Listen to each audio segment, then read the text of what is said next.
can ask Phoebe about nutrition. Sorry, Phoebe, to put you on the spot there, but.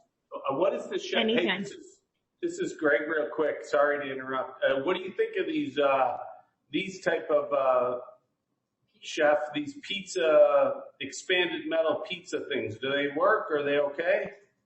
You know, Greg, they're actually okay. We use them in Impinger ovens, primarily Impinger ovens, that tend to, be a high heat and it's top and bottom. So that way, the only problem I have with those is that when you use them in your own, if the oven heat is not coming from the top or the bottom, it tends to, like, where the dough will actually get stuck. So you have to spray them pretty good to make sure they don't stick. But they work for sure. But we usually primarily would use them for Impinger ovens, which creates it's actually got like an air that circulates between the top and the bottom. Thank you. You're welcome. Any other questions for Chef Noel or Phoebe? Nutrition questions? Thank you very much. That was a great presentation. Thank you, guys. We really had a lot of fun. So again, Mary, Mike, Natalie, Phoebe, it's always so much fun having you guys do this with us, and we cannot wait for the next one. So any suggestions as well would be greatly appreciated for something you'd like to see. Sure. So audience, this is your chance for audience participation. We do have a question from Gregory Frankel. Do you ever experiment with different hydration ratios of pizza dough? Oh, it sounds like Gregory knows a bit about pizza. I'd never even heard of that. We do, but it's probably something that it's a little complicated. Obviously, the difference for us is, like, depending on where you are with humidity levels as well. But we do have hydration. We do a lot with it, actually, to be honest with you. But we also, in our cafes, we will buy doughs that are made especially for us by a really great company, Enriches, and we find that that's probably the best way for us to be more consistent.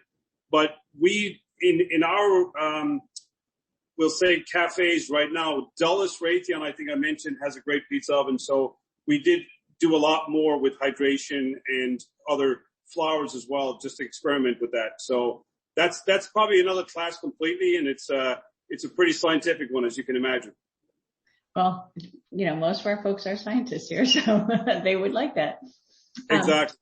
But this is a moment to call out, folks. I don't know if you realize this, but Chef Noel is the executive chef for Eurus, and that's our cafeteria food. You are seeing how fantastic our food is served to us by Eurus every day at your when you get to go back on site, if you're not already there, but if you are on site, at all the cafeterias throughout your work site.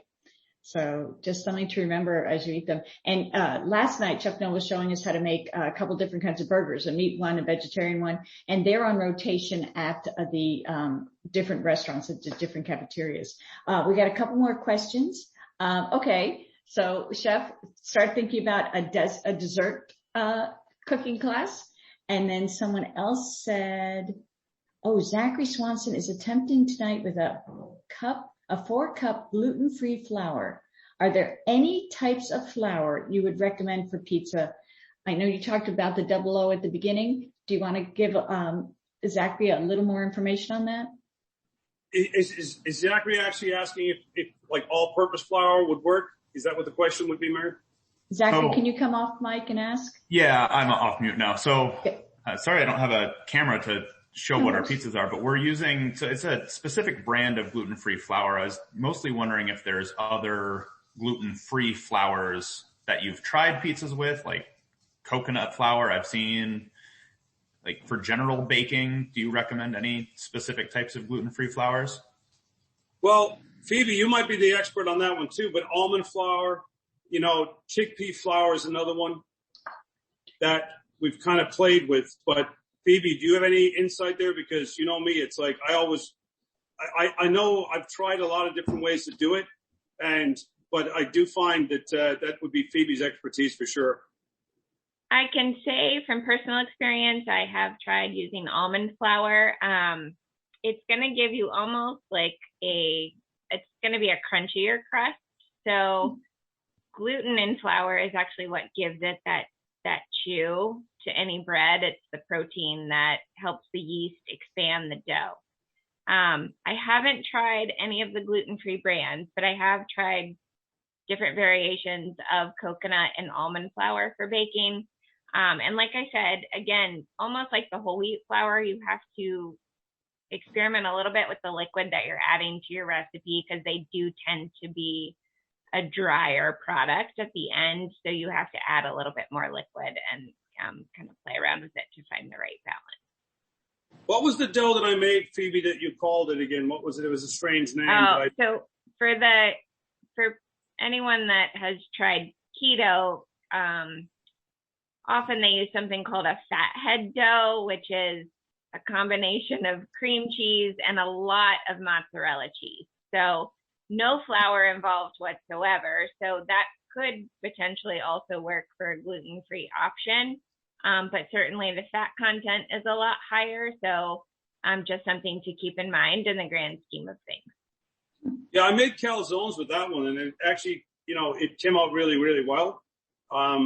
My wife and I and my daughter were trying keto for a while, and not that trying was the operative word, but we were experimenting with it, and that was one of the doughs I made. And actually, you know what? It was pretty delicious, to be honest with you. But when I was making it, I was kind of like mortified by the amount of fat I was putting into it. Yeah, it's a lot. And certainly so many products are now available for gluten-free options. So they've come a really long way in getting closer and closer to that same texture and feel of regular flour. So I would just encourage you to keep trying the different ones until you find one that you like best. But they really have made a lot of progress in terms of a comparable product.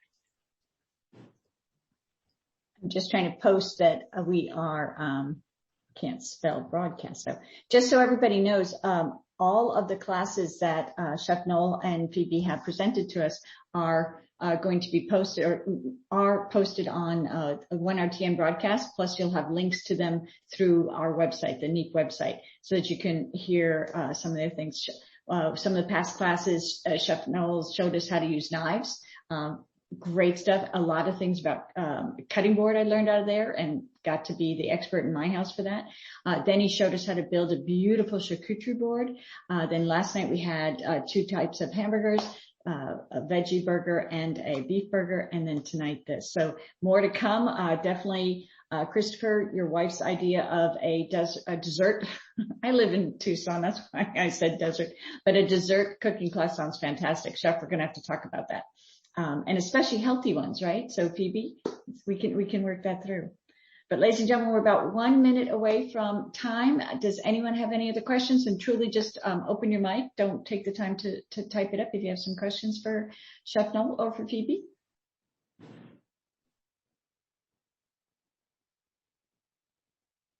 Well, as I said, if you do have questions and you think about it later, I'm just an email away, mary.s.con. Oh, hello.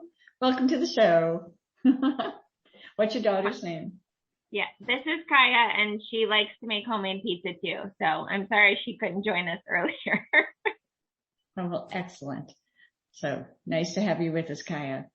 But folks, if you have any other questions, email me. I'll get you in touch with Chef Noel or with Phoebe, and we can get them answered for you. Thank you all for being here. Thank you to our interns who joined us. Thank you for those of you who, showed us your bravery in cooking together with us. That was fantastic. Have a wonderful evening, everyone. Thank you, Chef Noel. Thank you, Phoebe. Thank you, Mike. This was a great evening. Thanks, everybody. Enjoy. Thank you. Bon appetit. Bon appetit.